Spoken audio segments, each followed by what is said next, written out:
தமிழ்நாடு முதலமைச்சர் கழகத் தலைவர் ஸ்டாலின் அவர்களின் பிறந்தநாளை மிகவும் பிரம்மாண்டமாக கொண்டாடி கொண்டிருக்கிறார்கள். அவர்களின் தலைமையில் மாபெரும் பொதுக்கூட்டம் நடைபெறுகிறது. மாபெரும் நலத்திட்ட உதவிகளும் வழங்கப்படுகிறது. அமைச்சர் கோவை செழியன் அவர்களும் பங்கேற்றுள்ளார். சென்னை வடக்கு மாவட்ட செயலாளர் ஆர்வி சேகர் உன்னுடைய சம்பந்தி ராமனையும் பத்திரிகை வந்து செய்யும்.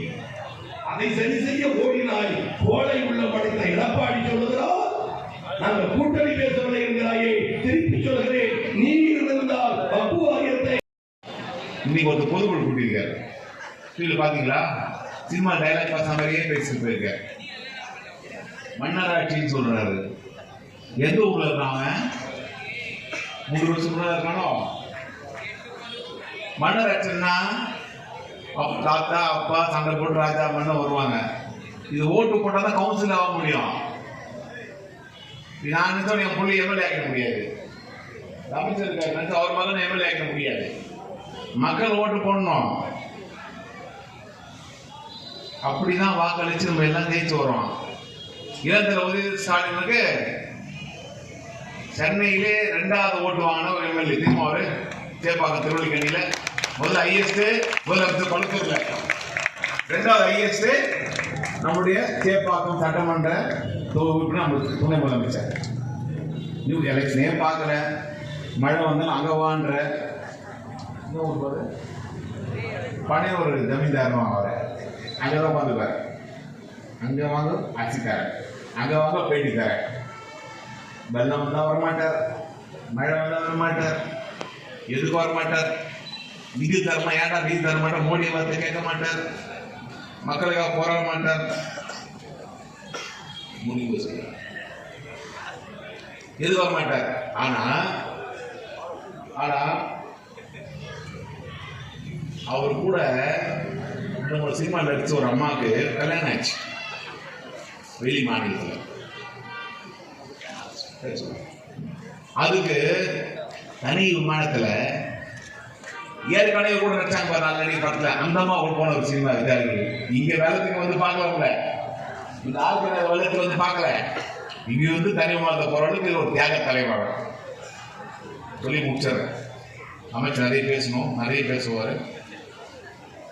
அவர் ஒரு படம் நடிச்சார், தலைவான் பேர். அந்த படத்துக்கு அந்த படத்துல வசனம் இப்ப பேசலாம் தெரியுமா? அந்த எழுதி கொடுத்து பேசிட்டான். அப்போ அந்த அம்மா இருந்தது, இது ஒரு அம்மா இருந்தேன்னா இந்த அம்மா படத்தை வெளியிட கருந்துச்சு.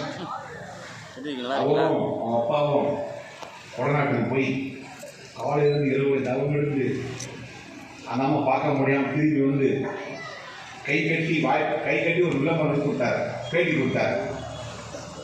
அம்மா மன்னிச்சுங்கம்மா, அம்மா தெரியாம பேசுறம்மான்னு ஒரு 100 அம்மா சொல்லி அந்த அம்மா தேர்தல் நிற்கிறாங்க. அந்த அம்மா அணில் மாதிரி நாங்க உதவி செய்யணும். ஒரு அணில் மாதிரி, அதான் அணில் இருக்கு, அணில் மாதிரி உதவி பண்ற தேர்தல். ஒரு படம் தடைப்பட்டா உடனே கால விழுந்த நீ இவங்க சுதந்திரமா ஜாலியாக நடந்துருக்காங்க. தலைவர் நிறைய வாய்ப்பு பேசுறேன். யாருக்கு காரணம் பேசுறதுக்கு? மோடி காரணம். மோடியுடைய அரசியல் விளையாட்டு நேரம் எதிர்க்க முடியாது. தோற்று போயிட்டாரு. அடிமனாத்தி ஓட்டு போட்டு சேர்ந்து விட்டாங்க. இப்ப இவனை வச்சு சிறுபான்மை ஓட்டை உடைக்கலான ஒரு சரித்திரம் செய்து ஒரு பிஜேபி பிடிமா இன்னைக்கு ஒரு நடிகர் கல்யாணம் வச்சிருக்க. அது கூட ஒருத்தர் வயதும் ஒருத்தர் இருப்பான். ஏன் தெரியுமா? சோழர் லாட்டரி இருந்து நிறைய ஏழை குடும்பங்கள் நடுத்தரில் வந்து தற்கொலை பண்ண ஒரு சாட்டு வியாபாரி. அவன் லாட்டரி தமிழ்நாட்டு அனுமதி கேட்டான். முதலமைச்சர் தமிழ்நாட்டில் லாட்டரி விற்று தாய்மார்களுடைய வாழ்க்கையை குறைப்பதற்கோ அவர் வாழ்க்கை சீர்குலைப்பதற்கு இந்த அரசு தயாராக இல்லை. லாட்டரி தரையை நீக்க மாட்டேன்னு சொன்னவன் அங்க போயிட்டான். அங்க போய் சோழர் லாட்டரி இந்தியாவும் இருக்கிறான், தமிழ்நாட்டில் லாட்டரி முடியல. அந்த கோபத்துல மக்களை ஏமாற்றி பிழைக்கிற கூட்டம் அவங்களோட சேர்ந்தது. அப்போது பக்கத்தில் பார்த்தா ஐக்கிய பசங்க இது நாட்டு நிறுத்த போறாரு சிந்தித்து பாருங்க. ஒரு படத்துக்கு 300 கோடி ரூபாய் பணம் வாங்குற முறையா கணக்கு காட்டுறீங்க. அதனால கணக்கு காட்ட முடியுமா? முடியாது. எனவேதான் நம்ம நாகமணி சொன்னது போல மக்களுக்காக, ஏழைகள் நலனுக்காக, இளைஞர் நலனுக்காக, மாணவர்களுக்காக, தாய்மார்களுக்காக திட்டம் சிந்தித்து செயல்பட்டு கொண்டிருக்கிற ஒப்பற்ற தலைவர் தமிழ்நாட்டின் முதலமைச்சர் நம்முடைய தலைமையை தவிர தமிழ்நாடு நாதிகள்.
தேர்தல் வைத்தாலும் 234 தொகுதிகளும் திமுக வெற்றி பெறுவது உறுதி. அது முதல் தொகுதி. இந்த ஆட்சியர் இருப்பதில் எந்த மாற்றமும் இல்லை. மக்களுக்கு உழைத்து விட்டு சொன்னாரே, சட்டமன்ற உறுப்பினரே சொன்னார், இன்னென்ன திட்டங்களை கொண்டு வந்திருக்கிறீர். ஆனால் மாவட்ட செயலாளர் சொன்னார், என்னால் கூட முடியவில்லை, எபினேசர் செய்திருக்கிறார் என்று கிரிக்கெட்டை உதாரணம் காட்டி சிக்ஸரா அடிக்கிறார் எபினேசர் என்று பாராட்டினார் என்று சொன்னால் உழைக்கக்கூடிய நாங்கள். இதே பக்கத்தில் ஒரு சிறுமி, ஏழை குடும்பத்தில் பெண், கேரள நாட்டில் விளையாடுவதற்கு போட்டிக்கு செல்ல வேண்டும், வசதி வாய்ப்பு இல்லை. எப்படி அண்ணன்மார்கள் இளந்தலைவர் நாளை தமிழகம் ஆனால் உதயநிதியிடம் அழைத்து செல்கிறார்கள். அந்த செலவை ஏற்றுக்கொள்கிறேன் என்று 2.5 லட்சம் ரூபாயை வழங்கி அதை அனுப்பி வைக்கிறார். அந்த உதயநிதியினுடைய கைராசி எந்த செல்லத்தை எந்த குழந்தையை வாழ்க்கை அனுப்பினாரோ அவர் உலகத்தில் முதல் பரிசை வெல்கிறார். ஆர்கேட் அந்த தொகுதிக்கு கிடைத்த அங்கீகாரம். அனுப்பினோம், பரிசு பெற்றோம் என்று விட்டு விட்டாரா? இல்லை. வந்தவுடன் மாவட்ட செயலாளர் சொன்னதை போல ஒரு ஏழை குடும்பத்தை சார்ந்த சிறுமிக்கு பரிசு தொகை 1 கோடி ரூபாயை அறிவித்தார். எங்கள் அண்ணன் உதயநிதி என்று சொன்னால் அந்த திறமைக்கு தருகிற சான்று. அடுத்து சொன்னார், அவர் தங்கி இருக்க இடத்தில் இடவசதி இல்லை, நீங்கள் செய்து தாருங்கள் என்று சொல்லிவிட்டு எபினேசத்தை ஆடிசைகள் செய்ய என்று சொல்லவில்லை. அதை செய்துவிட்டு எவ்வளவு செலவானாலும் நானே ஏற்றுக்கொள்கிறேன் என்று சொல்லுகிற தாயுள்ளம் அந்த உதயநிதியை தவிர எந்த கட்சிக்காரனுக்கும் எபினேசரை விட்டு விஜய் நடிகருக்கு இந்த 3 பாயிண்ட் சொல்ல வச்சா போதும். உதயநிதி யார் தெரியுமா, நீ யார் தெரியுமா, போட்டி போடுவதற்கு ஆள் வேணாமா? பெரியார், அண்ணா, கலைஞர், திமுக அசைக்க முடியாத சொத்து. எங்களை வெல்வதற்கு நாதி இல்லை. கொள்கையிலே கொண்ட உறுதிமிக்கவர்கள். இதற்கு ஆட்சி அதிகார கோட்டை இருக்கிற காரணத்தால் வேலையில் இருப்பவர்களா? இன்றைக்கு சொல்கிறேன், இந்த இயக்கம் எனக்கு என்ன செய்தது என்று யாராவது கேட்பானையானால் அவன் இயக்கத்தில் புற்றுநோய். இந்த இயக்கத்துக்கு நான் என்ன செய்தேன் என்று எவன் சிந்திக்கிறானோ அவன்தான் கழகத்தின் ரத்த நாளம். கலைஞர் சொன்னார், ரத்த நாளம். அறிவிக்கிறேன், நான் அறிந்தவரை தெரிந்தவரை இயக்கத்தில் ரத்த நாளங்கள் அதிகம் உள்ள தொகுதிகளில் முக்கியமான தொகுதி ஆர்கே நகர் ராயபுரம் என்பதை என்றைக்கு வந்திருக்கிற நம்ம எத்தனை பேர் எம்எல்ஏ, எத்தனை பேர் அமைச்சர், எத்தனை பேர் எம்பி, எத்தனை பேர் வாரிய தலைவர், எத்தனை பேர் கவுன்சிலர், எத்தனை பேர் மண்டல குழு தலைவர், எல்லாம் இருக்கிற 10 பேருமா? அமைச்சர் 4, எம்எல்ஏ 2, கவுன்சிலர் 3 மற்றும் மாநில நிர்வாகிகளுக்கும் மாவட்ட நிர்வாகிகளுக்கும் பகுதி நிர்வாகிகளுக்கும் மற்ற நிர்வாகிகளுக்கும் கூட்டத்துக்காக அனைத்து உள்ளவர்களுக்கும் நன்றி நன்றி நன்றி. பகுதி அவைத்தலைவர்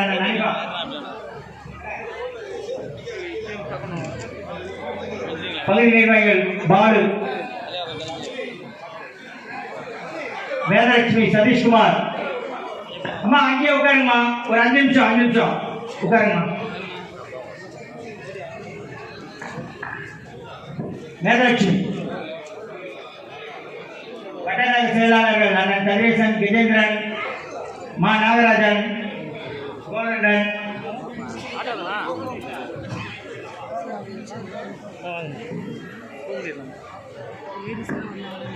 தயவு செஞ்சு எல்லாரும் அப்படியே கொஞ்ச நேரம் இருங்க. ஒரு 5 நிமிஷம் தான் முடிச்சுட்டு போயிடலாம். ஒரு 5 நிமிஷம் உட்காருங்க, ஃபேமிலியா உட்காருங்க. கஜேந்திரன், கோரண்டன், மா நாகராஜன், அண்ணன் தா குமார், சா தமிழ்ச்செல்வன், போத்துராஜா, பிரேமானந்த்,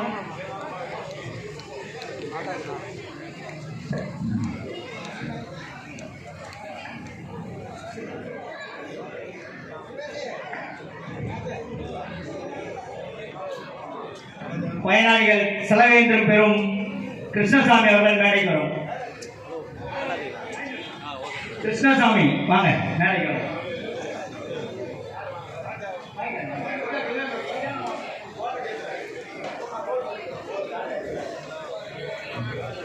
பெயரேந்திரம் பெறுவதற்கு பாம்பே லட்சுமி, சரண்யா, கலாசரவணன், ஷாயினா, கோமலா ஆகியோர் மேடைக்கு வரும்.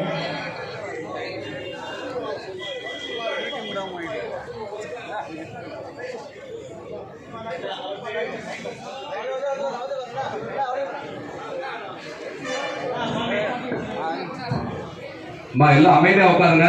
15 நிமிஷம் கொடுங்க, இருக்கிற இடத்துக்கே வரும். அமைதியா அப்படியே உட்காரு, இருக்கிற இடத்துல உட்காருங்க, எல்லாரும் உட்காருங்க.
2 பேர் மட்டும் வாங்க.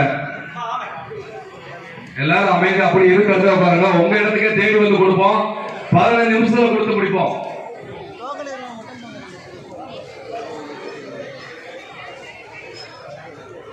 ஏஞ்சி நின்றீங்கன்னா லேட்டா தான் ஆகும். தயவு செஞ்சு சேர்ல உட்காருங்க, நாங்களே கொண்டு வந்து தரோமா.